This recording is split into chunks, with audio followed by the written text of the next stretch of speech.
Selamat datang di program Crossover to the Next Level. Berjumpa lagi dengan saya, Elsan Triputra. Pada hari ini kita berada pada episode Bekerja dengan Kerabat. Bersama saya telah hadir Pendeta Mulyono Zakaria dan langsung saja kita simak talk show berikut ini. Selamat datang, Det, di program Crossover. Ya. Hari ini kita berada pada episode Bekerja dengan Kerabat. Ya. Nah, kerabat itu kan bisa keluarga kita, saudara-saudara kita. Nah, apa saja sih hal positif atau privilege kita bekerja dengan kerabat kita, Det? Iya, keuntungannya kita dikenal. Iya. Ya. Kita bekerja dengan saudara kita, dengan kerabat kita. Anggaplah kita bekerja dengan paman kita.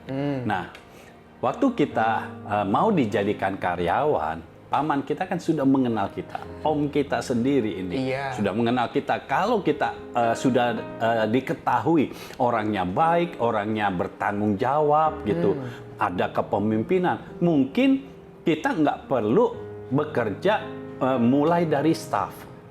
Bisa aja kita langsung pada posisi supervisor atau manager. Iya. Ya, karena apa? Karena sudah kenal, sudah tahu. Oh, ini pasti bisa ini. Ya. Dan selain itu, kalau misalnya kita harus dari bawah, kita harus dari staff, tapi karena kenal, kalau kita bekerja dengan baik, ya, dan kita bekerja dengan benar, itu yang langsung melihat bukan hanya atasan langsung kita, tetapi pemiliknya langsung melihat kan, langsung tahu, ya, karena langsung tahu, otomatis langsung dinaikkan. Jadi nggak perlu tunggu, oh nanti supervisornya memberitahu kepada atasan, atasannya memberitahu kepada atasan lagi. Itu terlalu birokrasi. Memangkas jenjang ya, Det? Iya, jadi kalau pemilik langsung lihat, oh ini orang bisa kerja, oh langsung, ini saudara. Karena biar bagaimanapun, kita lebih percaya kepada saudara daripada kepada orang lain kan. Iya. Ini langsung diangkat di posisi yang lebih baik. Jadi itu keuntungan kita. Tetapi kita harus bekerja itu sebaik-baiknya, sebenar-benarnya. Jadi waktu kita bekerja, kita jangan memikirkan naik jenjang, atau jangan ngedumel. Aduh, kenapa sih? Kok kenapa harus dari staff? Kan saudara, harusnya saya minimal manajer dong. Nah, biar bagaimana, yang namanya pemilik perusahaan, dia pasti lebih tahu. Dia sudah menilai kita itu lebih tepatnya di mana. Iya. Kalau dia merasa kita ini belum pas di posisi manajer, harus di staff dulu, ya kita lakukan saja. Toh ketika kita melakukannya benar, baik, bertanggung jawab, dilihat juga. Begitu dilihat, nanti akan dikembalikan ke posisi yang seharusnya. Iya. Jadi jangan underestimate, jangan punya pikiran negatif kalau kita bekerja dengan saudara. Jangan mikirnya, ini saudara kok mentang-mentang saudara.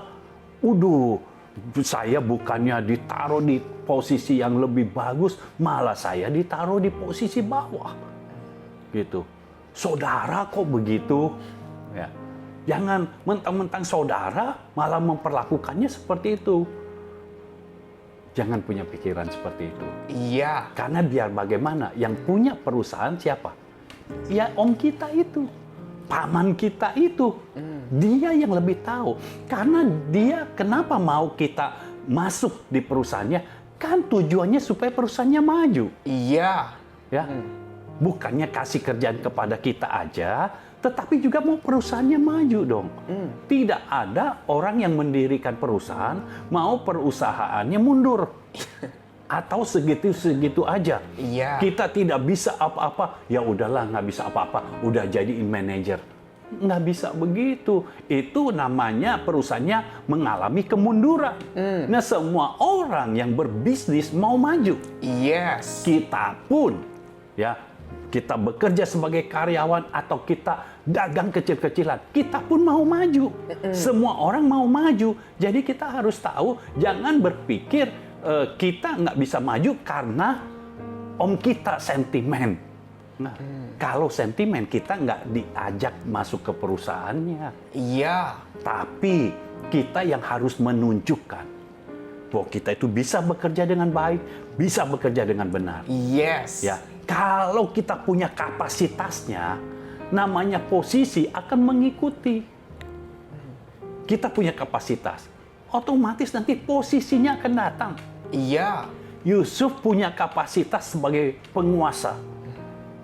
Tetapi dia sekarang sebagai budak di rumah Potifar. Dari budak, dia malah jadi narapidana. Sepertinya turun, tapi karena kapasitas dia sebagai penguasa, Tuhan kembalikan. Iya. Keluar dari penjara, langsung jadi penguasa. Yes. Nggak perlu dari bawah lagi. Kenapa? Karena kalau kita bekerja dengan benar, sesuai dengan standar firman, maka Tuhan sendiri yang akan mengangkat kita. Iya. Kalau misalnya paman kita atau kerabat kita yang punya perusahaan ini melupakan kita, Tuhan bisa membuat dia ingat. Yes. Tiba-tiba waktu tidur dia mimpi. Ada wajah kita. Itu. Oh, bangun dia langsung. Oh iya, ini ada keponakan saya nih di sini. Mulai dia cari tahu bagaimana pekerjaan kita. Begitu dilihat, oh ngatunya baik ini. Lah pasti langsung naik level. Jadi terkadang kita terlalu naif, kita berpikir orang-orang jahat sama kita. Menghambat kemajuan kita di dalam kita bekerja. Padahal yang menghambat itu diri kita sendiri. Apa salahnya kita menunjukkan kalau memang kita pantas menjadi seorang manajer, tunjukkan wah, di level staff kita itu punya tanggung jawab, dan tanggung jawab kita itu bukan tanggung jawab kecil. Kita punya tanggung jawab yang besar. Yes. Sehingga pemilik, walaupun itu saudara, bisa melihat kita, iya ini kapasitasnya bukan staff. Pasti akan dinaikkan. Nggak mungkin tidak dinaikkan. Nggak mungkin dibiarkan begitu saja. Kalau dibiarkan, mungkin ada yang salah di dalam hidup kita. Mungkin kita orangnya boros. Mungkin kita tidak memperhatikan saudara-saudara yang lain.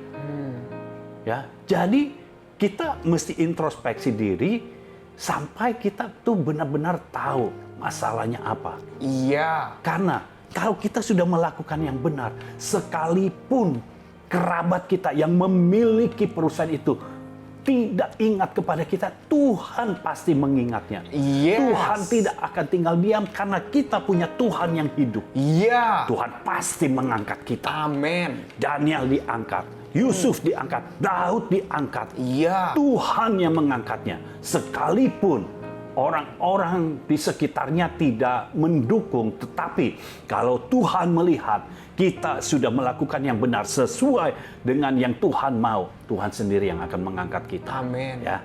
Amin. Ketika bekerja dengan kerabat, Dad, Iya. ini kan di kantor ketemu, di rumah ketemu. Nah, bagaimana membedakan urusan pribadi dengan urusan pekerjaan? Ya.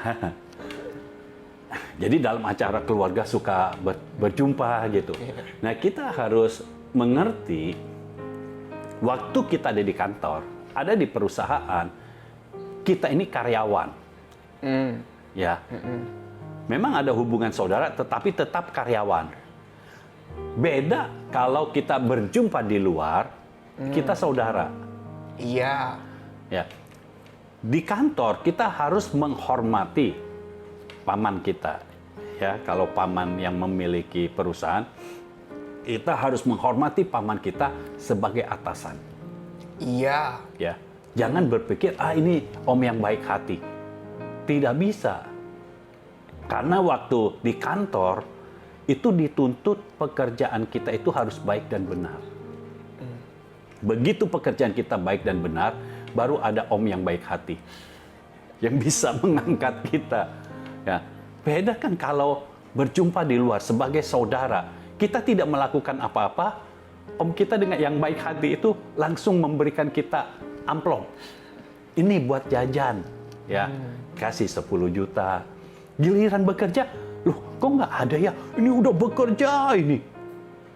tunggu sebulan baru dapat gaji. Jadi beda, kita harus bisa membedakan, kita harus profesional. Iya. Walaupun ini saudara, kita harus bekerja dengan sebaik-baiknya.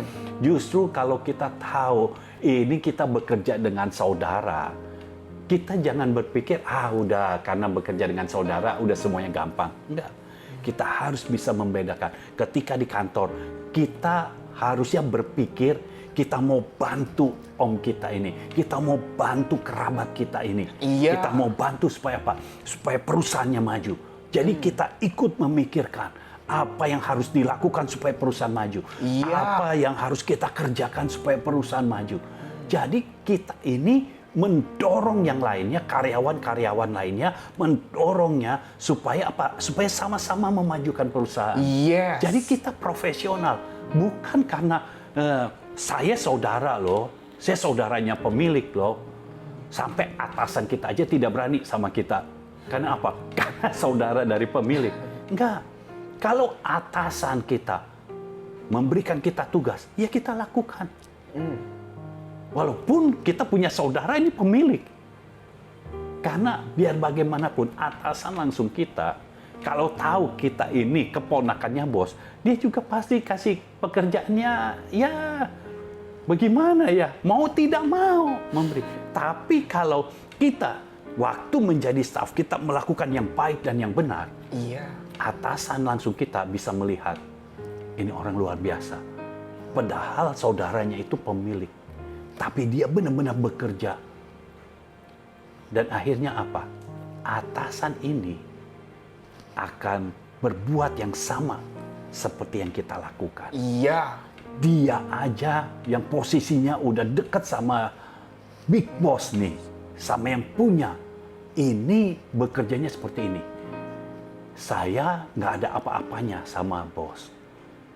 Saya harus melakukan yang lebih lagi. Jadi kita itu benar-benar menjadi contoh. Iya. Yes. Sehingga apa yang Yesus katakan, kita adalah garam dunia, kita adalah terang dunia, itu benar-benar terjadi. Kita berfungsi di tengah-tengah perusahaan, sekalipun itu perusahaan milik kerabat kita, milik om kita, kita melakukannya dengan benar, kita melakukannya dengan baik. Iya. Bahkan kita melakukan melebihi apa yang dilakukan oleh karyawan-karyawan lainnya. Misalnya kalau kita bagian penjualan, ada target. Targetnya dalam seminggu harus 100 juta. Kita buat target sendiri, kita harus lebih dari 100 juta. Kalau bisa 2 kali lipatnya. Kita bekerja dengan baik dan benar. Kalau yang lain mungkin sebagai bagian sales, ya, sebagai bagian sales itu kalau waktunya istirahat, dia buru-buru istirahat, makan, ya. Kalau sudah datang ke customer, ya sudah, kalau targetnya 3 dalam sehari, sudah 3, sudah istirahat. Kita harus lebih dari itu. Iya. Setelah kita ke customer yang satu, kita nggak beristirahat, kita langsung ke customer yang lain. Ya, langsung ke customer yang lain lagi. Waktu jam makan, biasanya, wah udah kita nggak ke customer. Tapi kali ini kita justru mau supaya penjualan kita lebih banyak lagi, kita makan bersama dengan customer. Kita lakukan berbagai hal justru melebihi karyawan yang biasa. Sehingga target yang ditentukan oleh perusahaan itu selalu kita lampaui. Iya. Dan kalau kita melakukannya dengan baik dan benar, Tuhan akan memberikan kita kekuatan. Amin. Tuhan akan memberikan kita kesanggupan Iya. untuk kita bisa mencapai target itu. Yes, Ya. yes. Tapi nih, Dad, kalau misalnya terjadinya justru kebalikan. Di Ya. dalam perusahaan, justru ternyata kerabat kita itu yang bermalas-malasan. Ya. Dia kerjanya nggak maksimal, nggak mencapai target. Apa yang harus kita lakukan? Artinya sekarang kita berada sebagai posisi kita pemiliknya.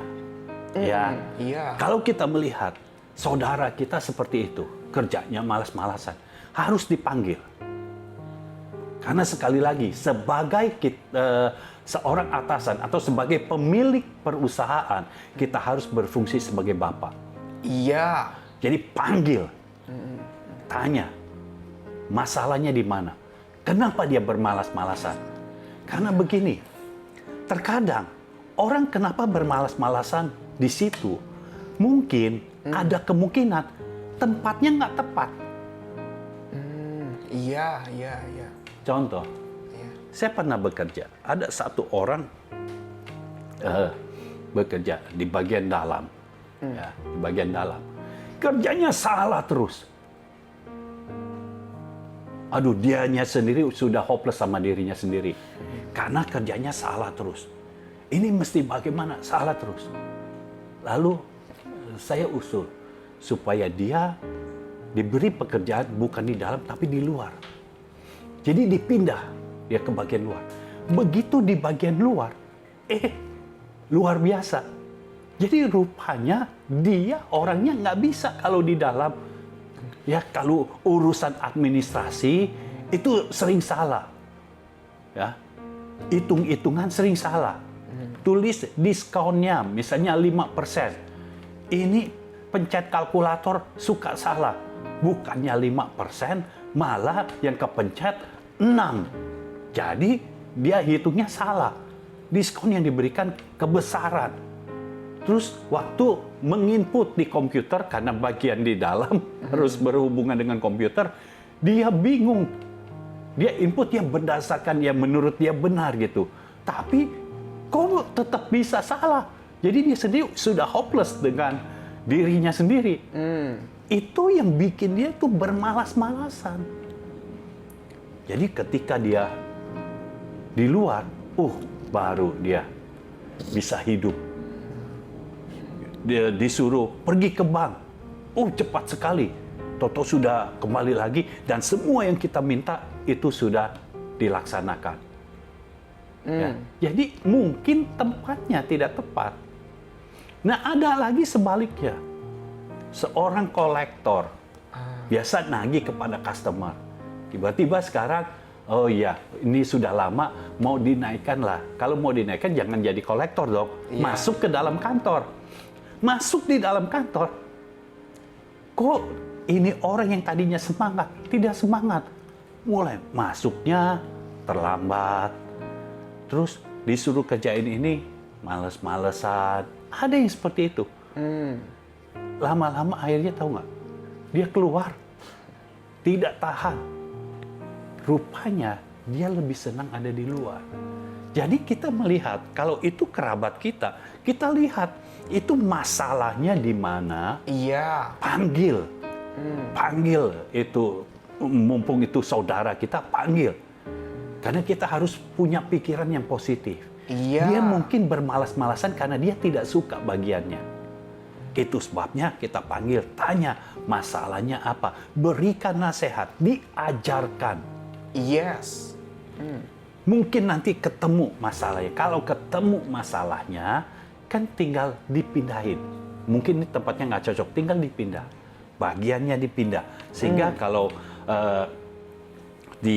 dipindah, kita lihat dia masih bermalas-malasan nggak. Kalau sudah dipindah masih bermalas-malasan, ini berarti orangnya.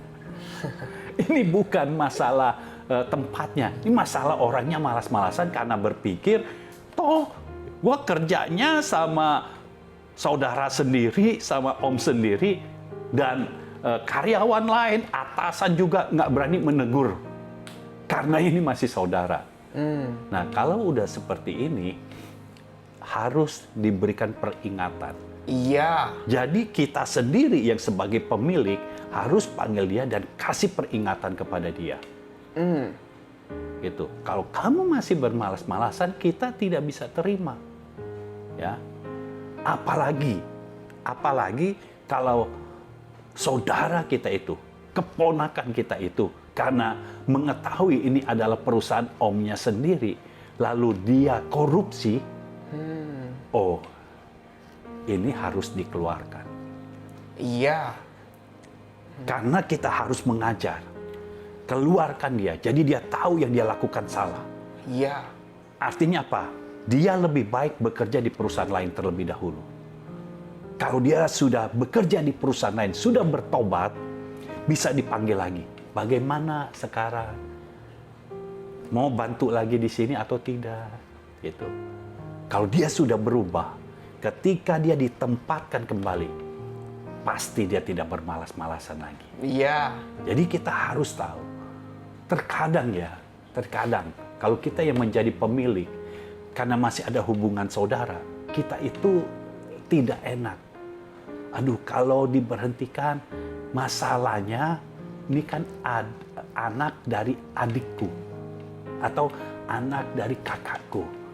Nggak enak ini hubungan keluarga. Tetapi enak atau tidak enak, kita harus melakukan itu. Karena Iya. apa?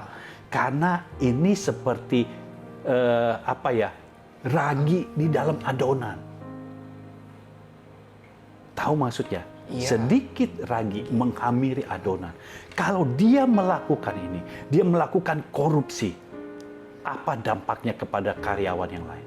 Kalau dia bisa korupsi, karyawan yang lain akan melakukan hal yang sama. Bisa bayangkan di sekitar dia jadi pada korupsi. Artinya apa? Perusahaan mulai mengalami sedikit kemunduran. Sedangkan perusahaan itu harusnya maju ke depan. Iya. Jadi terkadang kita punya keputusan yang sulit. Tetapi mau tidak mau, keputusan itu harus kita ambil. Iya. Walaupun sepertinya kita tidak enak, harus kita ambil. Dan kita berikan pengertian kepada saudara kita, kepada adik atau kakak kita, ya, yang menjadi orang tua dari anak ini. Kita beritahu masalahnya begini. Tapi kita juga beritahu, biar dia bekerja di tempat lain dulu. Nanti kalau dia sudah berubah, baru ditempatkan lagi. Jadi kita berikan jalan keluar yang terbaik. Karena kalau dibiarkan ada di perusahaan ini, dia sudah korupsi. Ini bahaya. Tidak baik untuk dirinya sendiri. Bisa bayangkan kalau dia diberi kepercayaan memimpin satu perusahaan. Waktu jadi karyawan, dia sudah korupsi. Begitu mimpin satu perusahaan, perusahaan itu tidak akan maju. Kenapa? Setiap kali ada laba, dia ambil.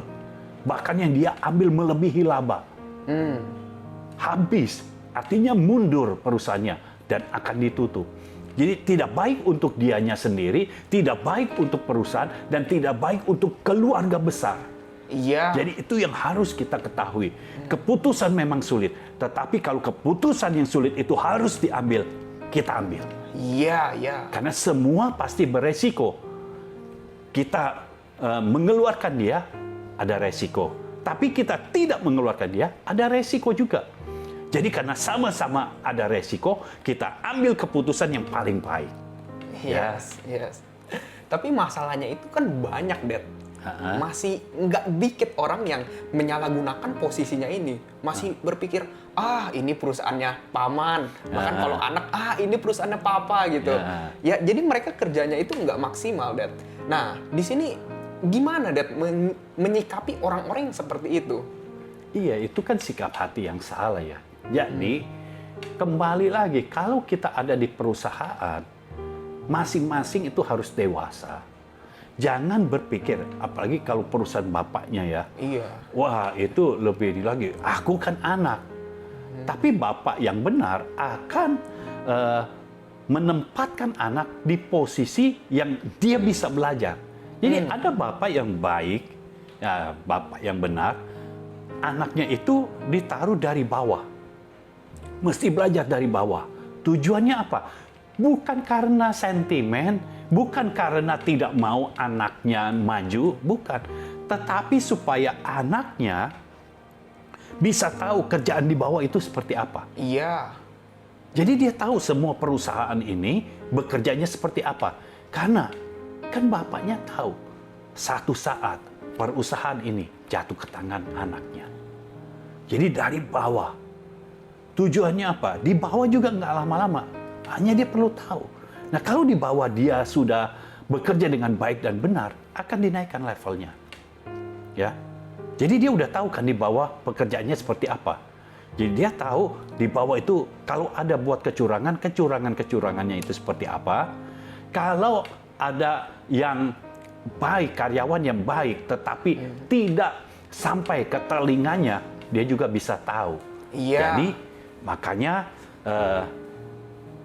Bapak yang baik dan benar itu selalu menempatkan anaknya itu di posisi yang benar-benar dia bisa belajar. Jadi bukan hanya staf biasa saja, kalau dia memang anaknya ini punya leadership yang tinggi, dia akan ditaruhnya di posisi manajer. Tetapi anak sebagai anak kita harus belajar. Karena kalau perusahaan bapak kita, perusahaan orang tua kita, jatuhnya nggak jauh-jauh dari anak-anaknya. Kita juga yang akan menerima. Iya. Jadi, ayo kita lakukan bagian kita secara profesional. Yes. Kalau di kantor kita bekerja, layaknya karyawan bekerja. Walaupun pasti akan ada keuntungan-keuntungan, ada privilege gitu. Misalnya jam makan, kalau bapaknya mau makan sama anaknya, jam 11 sudah diajak, ya pergi saja. Lah itu privilege. Toh atasannya juga nggak bisa berbuat apa-apa. Baliknya jam 2. Tapi pastikan apa yang kita kerjakan itu selesai. Iya. Semua pekerjaan yang diberikan kepada kita selesai. Yes. Ya, jadi kalau perlu lembur, kita lembur. Jadi bukannya karena ini, kerjaan belum selesai, udah besok lagi aja. Udah jam 5, saya udah capek, mau pulang dulu. Nggak bisa seperti itu. Bertanggung jawablah. Karena kalau kita bertanggung jawab, bukan hanya bapak kita, bukan hanya paman kita yang menjadi pemilik perusahaan, yang akan melipat gandakan kita, tetapi Tuhan sendiri yang akan melipat gandakan. Iya. Ketika Tuhan, ya Yesus memberikan perumpamaan tentang talenta, ya, yang satu dikasih 5, yang satu dikasih 2, yang satu dikasih 1. Yang 5 talenta mengerjakan bagiannya. Hasilnya apa? 2 kali lipat. Iya. Dia punya 10. Yang punya 2, dia mengerjakannya. Hasilnya apa? 2 kali lipat. Dia punya 4. Yang satu tidak mengerjakannya. Hasilnya apa? Hilang semua. Bahkan yang satunya pun tidak ada lagi. Jadi artinya apa? Kalau kita sudah diberikan kepercayaan, kita sudah diberikan pekerjaan, sudah diberikan talenta oleh Tuhan, Iya. lakukan dengan baik dan benar. Iya. Kalau di dunia ini tidak ada yang bisa melipat gandakan hasilnya, Tuhan sendiri yang akan melipat gandakan hasilnya. Iya. Kalau di dunia ini pekerjaan kita yang sudah baik dan benar itu tidak dilihat, Tuhan yang melihat dari surga akan melakukan sesuatu sehingga posisi kita akan naik. Amin. Tuhan bisa bekerja, jadi percaya kepada Tuhan dalam setiap langkah hidup kita, termasuk ketika kita bekerja, baik bekerja kepada orang lain maupun bekerja kepada saudara kita, kepada bapak kita, kepada paman kita, atau kepada adik atau kakak kita bekerja dengan baik dan benar, kita melakukan sesuai dengan yang seharusnya. Iya. Maka percayalah, Tuhan yang di sorga tidak pernah menutup mata. Yes. Dia melihat pekerjaan kita. Dan hasilnya Tuhan sendiri yang akan memberikannya kepada kita. Amin. Amin. Amin. Yes. Dad, gak jarang kalau terjadi pertengkaran dalam urusan pekerjaan, itu berdampak juga dengan hubungan di luar. Jadi hubungan keluarga nih. Bahkan ini juga terjadi mungkin antara jemaat-jemaat di gereja. Kalau ada yang kerja bareng jemaat yang lain. Bagaimana menyelesaikan hal-hal seperti ini, Dad? Iya, itu makanya semua orang yang bekerja di satu perusahaan itu harus bersikap profesional dan bersikap dewasa. Jangan bersikap kanak-kanak. Iya. Karena seringkali anggap bukan saudara, tapi seorang jemaat bekerja dengan jemaat yang lain yang memiliki perusahaan. Karena merasa satu gereja kan saudara seiman. Lalu apa? Dia suka izin. Izin apa? Ada KKR. Izin. Ada retreat. Izin. Lalu ada seminar. Izin. Jadi izin terus. Kita harus profesional, kita harus dewasa. Iya. Ingat, kalau kita ditempatkan di perusahaan, tujuannya itu supaya perusahaan itu maju. Iya. Kalau kita sering izin, apakah perusahaan bisa maju? Jadi kita harus tahu. Itu sebabnya kita mesti berlaku dengan dewasa. Kalau ada seminar itu penting atau tidak untuk kita? Terkadang kita merasa, semua kegiatan kerohanian itu penting. Kita mau dalam hal kerohanian, di gereja, kita mau dilihat baik. Tetapi di kantor seharusnya kita juga harus bisa dilihat dengan baik. Iya. Kalau kita sering izin, dan di antara karyawan, tidak semuanya satu gereja kan? Pasti ada yang ke tempat lain, dan mungkin kepercayaannya juga berbeda. Lalu bagaimana kita bisa merepresentasikan Kristus? Bagaimana bisa kita menjalankan perintah Yesus yang Yesus katakan kita harus jadi garam dan terang dunia? Kalau kita sering izin, kita tidak menjadi contoh yang baik. Iya. Kalau mau kita, misalnya di perusahaan itu ada cuti, kita ambil cuti. Tapi kalau cutinya tidak boleh ambil 3 hari berturut-turut, tidak boleh. Cuma boleh sehari aja. Ya kita harus, istilahnya kita harus legowo. Kalau misalnya di gereja sedang adakan retreatnya itu 3 hari. Dan kita cuma bisa 1 hari, artinya kita tidak bisa ikut retreat. Padahal tujuannya apa? Kalau kita ikut retreat, supaya kita dibangkitkan imannya, supaya kita mengalami pertumbuhan. Nah, kalau seperti itu, kita harus bekerja dengan ekstra. Artinya apa? Di dalam rumah, kita membangun hubungan dengan Tuhan, supaya pertumbuhan iman kita terus bertumbuh. Iya. Kita baca firman, supaya pertumbuhannya itu terus berlangsung dengan baik. Jadi kalau kita tidak ikut retreat pun tidak masalah. Kita punya iman yang kuat, kita punya kerohanian yang baik, sehingga kita menjadi contoh. Yes. Jadi orang-orang yang melihat kita, kalau melihat, loh dia ada retreat, dia nggak ambil cutinya loh. Karena di sini kalau ambil cuti tidak boleh berturut-turut. Hanya boleh sehari. Dia tidak ambil. Oh dia aja bisa begitu, harusnya aku juga bisa. Jadi kita jadi contoh. Jadi jangan berpikir, oh ini sama jemaat sendiri kan. Mau KKM nih, KKM-nya jam 6, pulang jam 5. Wah kalau jam 5 nggak keburu. Kan harus pulang dulu, mandi dulu, nanti ke gerejanya bagaimana? Jadi kalau memang seperti itu, pertama, jangan ambil bagian apapun di dalam KKR itu. Jangan menjadi panitia. Lalu yang kedua, harus berkorban. Nggak usah pulang dulu. Dari kantor, langsung ke gereja. Bisa ikut KKR. Iya. Jadi, di perusahaan kita jadi contoh, di gereja kita tidak ketinggalan juga. Jadi jangan pakai alasan yang rohani untuk melakukan sesuatu yang sebenarnya itu hanya keinginan kita, tapi Iya. bukan keinginan Tuhan. Sebenarnya kerja, aduh kan males juga. Udahlah, minta izin pulang duluan. Tidak bisa. Kalau terlalu sering seperti itu, ini kita tidak menjadi contoh.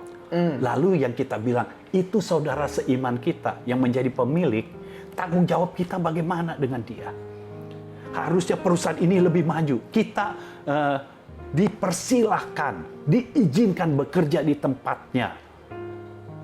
Karena percaya kepada kita. Tetapi kita membuat kepercayaannya itu menjadi runtuh. Itu sebabnya kita harus bisa menjadi orang yang dipercaya. Iya. Kerohanian kita harus lihat. Tapi dalam pekerjaan kita pun harus melihat. Iya. Jangan menjadi batu sandungan. Karena ingat, kita itu seperti surat Kristus yang terbuka. Semua orang bisa melihat kita. Iya. Amin, amin. Terima kasih, Dad, atas kehadirannya hari ini. Ya. Kita berjumpa pada episode berikutnya. Tuhan Yesus memberkati. Tuhan memberkati. Demikian episode Bekerja dengan Kerabat. Biar melalui episode ini, kita bisa menjadi kerabat yang membantu saudara-saudara kita yang lain dalam memajukan perusahaannya. Dan dengan keberadaan kita dalam perusahaan kerabat kita, kita dapat menjadi contoh bagi karyawan-karyawan lainnya. Program Crossover akan tayang setiap hari Rabu jam 7 malam. saudara dapat klik like dan subscribe channel YouTube Mulyono Zakaria. Dan jangan lupa juga nyalakan loncengnya. Saudara juga dapat membagikan kepada teman-teman dan saudara yang lain. Saya Elsen Triputra, see you on the next level.